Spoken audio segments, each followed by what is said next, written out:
네, 오늘 본문 레위기 9장 15절에서 24절 본문은 아론과 그의 아들들이 이스라엘의 제사장으로 임명을 받고 이제 모세에게 하나님께서 명령하신 그 뜻에 따라서 첫 제사 임무를 치르는 그런 대목을 보여주고 있는 것입니다. 여기 오늘 본문은 이제 백성을 위한 그 제사를 이제 아론이 집전하는 그 대목인데, 여기 아주 제사에 있어서 빠져서는 안 되는 제사의 목록들이 나타나고 있죠. 먼저 속죄제가 나옵니다. 15절에 보면 이제 속죄제가 나타나는데, 속죄제의 그 핵심은 죄사함에 있습니다. 하나님 앞에 죄 용서를 구하는 그런 제사인 것이죠. 그래서 죄사함을 받는 그런 제사가 바로 속죄제라고 말씀드릴 수가 있고, 그 다음에 이제 따라오는 제사가 이제 번제입니다. 그 16절에 보면 또 번제물을 드리되 규례대로 드렸다라고 말씀하는데, 번제의 영적인 의미는 헌신을 의미하는 것입니다. 하나님께 온전히 삶을 드리는 것. 그 다음에 이어서 나타나는 것이 이제 17절의 소제. 이제 소제는 그 자체만으로 이제 그 독립적으로 드리지는 못하고 번제물의 그 피의 제사와 함께 곁들여서 드려져야 합니다. 그렇게 드려지고 18절에 보면 화목제물이 나오죠.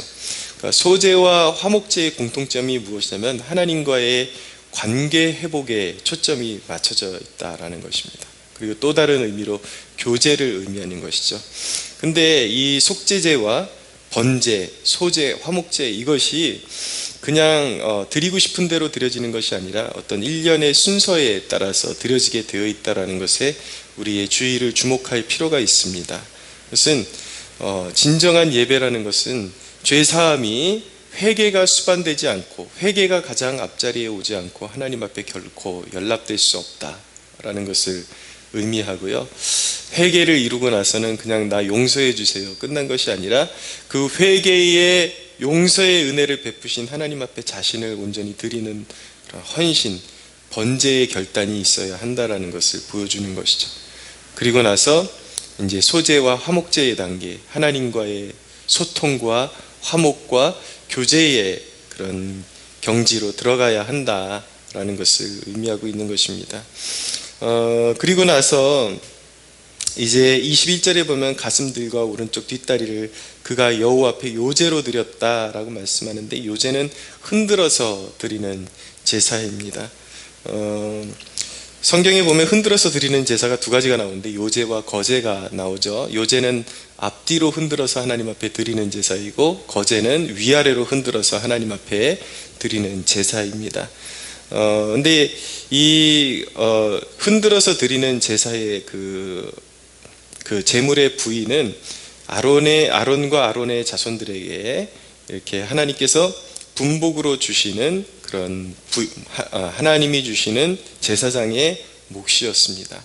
그것이 의미하는 것은 무엇이냐면, 온전히 하나님을 예배하고 섬기는 제사장의 그런 삶을 하나님께서 책임지신다, 하나님께서 기르시고 먹이신다라는 것을 의미하고 있는 것이죠.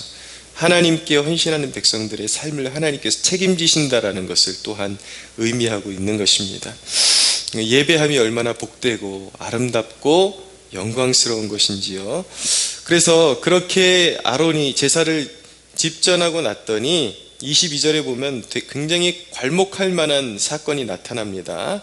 아론이 백성을 향하여 손을 들어 축복함으로 속죄제와 번제와 화목제물을 마치고 내려오니라.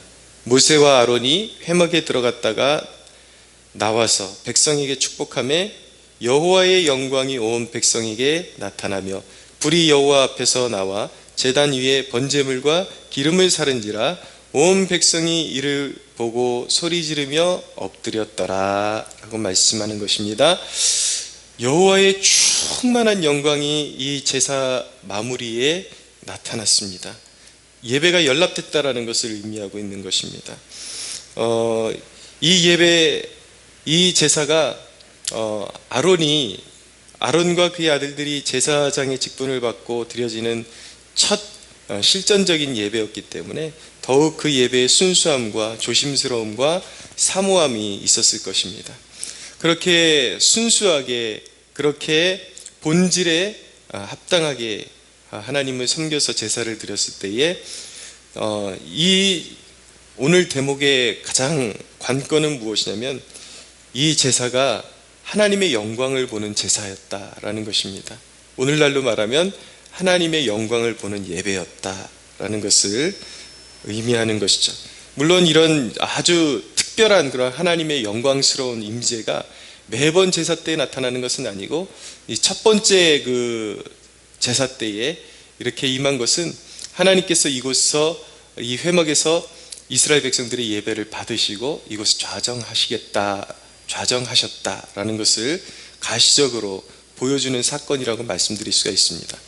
실질적으로 오늘날에도 많은 교회의 부흥의 사건의 그런 사례들을 보면은 무미건조하고 생동력 없는 예배에서 어느 순간 하나님께서 그 예배 가운데 충만하게 임재하시고 영광을 나타내시는 그런 사건이 있은 후에 교회가 갑자기 폭발적으로 부흥하는 역사들을 경험하곤 하는 것입니다. 그런데 오늘 이 메시지의 포인트는 예배라는 것은 그냥 어떤 하나의 종교적인 행사가 아니라 하나님의 영광이 임하는 영광스러운 것이라는 것을 여러분들에게 전하는데 이 메시지에 포커스가 있습니다. 자, 예배는 굉장한 사건이 일어나는 현장입니다. 그런데 오늘날 많은 교회 예배들이 지적인 유희로 전락해 버렸습니다. 많은 사람들이 많이 배우고 세련되고 지식 있는 언어를 사용하는 설교자를 선호하고 찾아서 배회합니다. 자, 그런데 설교자가 이왕이면 잘 배우고 어떤 좋은 선택된 선별된 언어들을 사용하고 훌륭한 지식을 영적인 지식을 잘 가르쳐 줄 수 있다면 그것은 나쁜 것은 아닌데 문제는 무엇이냐면 그것이 회중들의 지적 유의로 끝나버리는 것에 있다는 것이에요. 자, 회중들이 예배가 자신들이 하나님 앞에 드려야 하는 어떤 거룩한 행위라는데 포커스를 집중하지 못하고 있는 모습을 보이고 있습니다. 그들의 예배 가운데 거룩함과 영적인 진지함과 죄에서 돌이킴을 찾아볼 수가 없다라는 것이 바로 오늘날의 그런 삭막하고 상투적이고 생명력 없는 예배의 문제점이라고 말씀드릴 수가 있는 것입니다. 예배가 자기 자신과 하나님 사이에 일어나는 어떤 거룩한 사건이 있는 것이 장소라는 것, 사건이 있는 자리라는 것을 자각하지 못하고 대리만족적으로 끝나고 마는 것입니다. 오늘 설교가 참 좋았다. 우리 목사님 정말 어디에 내놔도 정말 설교에 정말 너무나도 설교를 잘하는 목사님이시다. 결국 이 선에서 끝나니까 어떤 감동도 일어나지를 않고 하나님과의 인격적인 그런 마찰이 일어나지를 않는 것입니다. 그러나 예배는 어떤 사건이에요. 그것을 역사 속에서 분명히 보여주고 있습니다. 역사 속에 18세기에 부흥운동을, 영국의 부흥운동을 이끌었던 기라성 같은 사람들이 있었는데 바로 존 웨슬리와 조지 히필드라는 사람이었습니다.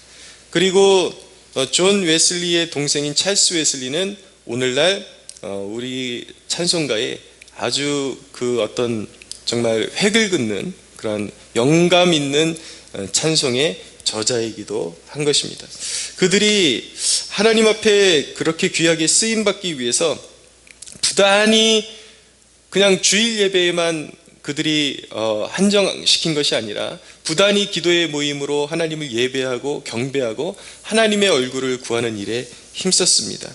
근데 존 웨슬레의 그런 일기에 보면은 그들의 모임 가운데 이런 역사가 나타났다는 것을 기록하고 있습니다. 어느 날 그들이 함께 모여서 하나님의 얼굴을 구하고 부흥을 위해서 기도하던 중 이렇게 기록합니다. 새벽 3시경에 우리가 계속 절박하게 기도하고 있을 때 하나님의 능력이 우리 위에 어찌나 강하게 임했던지 우리는 모두 기뻐 소리쳤고 많은 사람이 바닥에 쓰러졌다. 우리는 그분의 임재에 대한 두려움과 놀라움에서 어느 정도 회복하고 나자 모두 한 목소리로 외쳤다. 오 하나님, 당신을 찬양합니다. 당신이 주이심을 인정합니다. 이런 사건이 있은 후에 중요한 것은 무엇이냐면 이런 하나님의 영광을 목도한 후에 하나님의 손이 그들과 계속해서 함께 하시며 한 세대의 영적인 어둠을 밝히는 영향력 있는 사람들로 하나님께서 사용하셨다라는 데 의미가 있는 것입니다. 여러분, 이러한 깊은 하나님과의 만남의 결과가 바로 거룩한 영향력이라는 것을 우리가 기억해야 하는 것입니다. 하나님이 하나님의 영광을 목도한 백성들을 붙잡으시고 하나님이 그 한 세대의 영적인 어둠을 회복시키시고 치유하시는 일에 사용하신다라는 것이죠. 그리고 또한 하나님과의 만남의 결과는 높은 도덕성으로 나타난다는 것을 기독교 역사에 보여주고 있는 것입니다. 이렇게 깊은 예배가 하나님께 연락되고 예배 가운데 하나님과 인격적인 만남이 깊이 이루어지게 되면은 사람의 마음에 감화가 일어나고 변화가 일어나서 하나님의 계명을 깊이 사랑하게 되는 것이죠.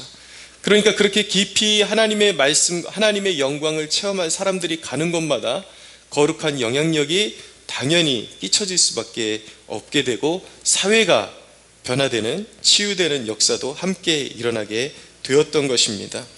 그런데 오늘날의 교회들, 오늘날의 많은 목사들, 오늘날의 신실한 주의 종들이 더 많다라고 저는 믿습니다. 그럼에도 불구하고 염려스러운 것은 제법 많은 교회와 목사들이 강단에서 하나님을 경험하게 하는 일보다 인간적인 신학, 철학, 인본적인 어떤 정의관 이런 것들을 가르치는 데 힘쓰고 있는 것입니다.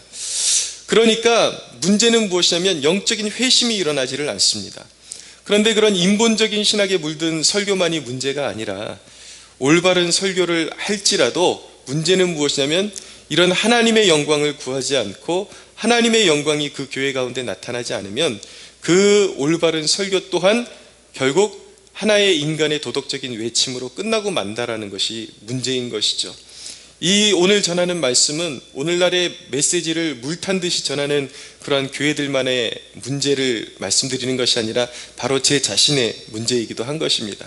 설교가 아무리 올바르고 아무리 그곳에 잘 준비된 설교다 할지라도 그런 말씀이 선포되는 강단이라 할지라도 이러한 하나님의 영광이 그 교회 중에 나타나지 않으면 회중들이 하나님과의 깊은 만남을 경험하지 못하고 있다면 그 교회는 생명력 있는 사역을 감당할 수가 없게 되는 것입니다.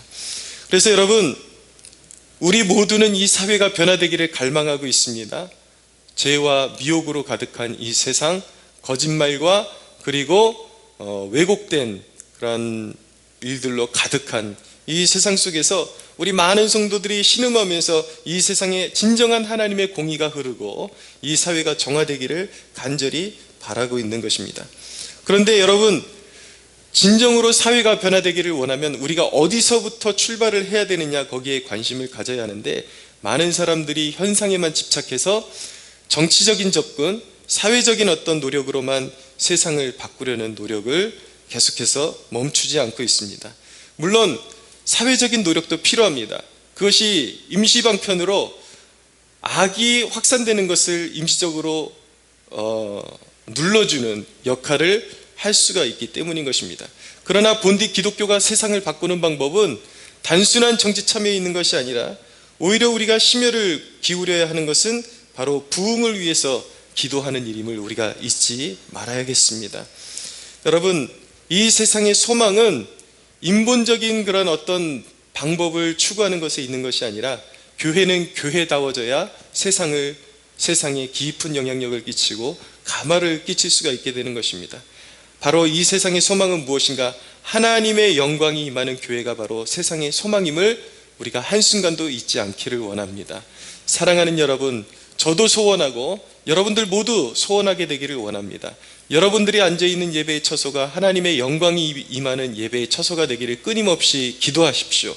부흥을 갈망하는 기도의 미랄이 되기로 결단하십시오. 18세기의 존 웨슬레와 조지 히플레와 찰스 웨슬레와 그 시대를 풍미했던 하나님의 종들이 붙들었던 그 방법으로 우리는 가야 하는 것입니다. 끊임없이 모여서 부흥을 위해서 사모하고 하나님의 영광을 위해서, 하나님의 영광이 교회 중에 임하기를 위해서 기도할 때에 사회에도 소망이 생기는 것입니다. 이것은 단 한 번의 사건이 아닌 것입니다. 미국의 제2차 대각성 운동을 이끌었던 찰스 피니의 경우에도 한 사람이 예수를 진정으로 만나고 성령 세례 받아서 회심을 경험하고 나자 그를 통해서 그 영광스러운 하나님의 그런 메시지들이 선포되었을 때에 그가 가는 곳마다 영적인 각성이 일어나고 그 영적인 각성의 결과로 사회의 술 취함이 사라지고 무절제함과 부도덕함이 사라지고 사회가 치유받는 그런 역사가 일어나게 되는 것입니다. 사랑하는 여러분, 이 부흥에 대한 갈망이 오늘 이 아침에 저와 여러분들에게 다시 자리 잡게 되는 축복이 있게 되기를 원하고, 저와 여러분 모두가 이 부흥을 위한 기도의 미랄이 되는 축복이 있게 되기를 예수 그리스도의 이름으로 축복합니다.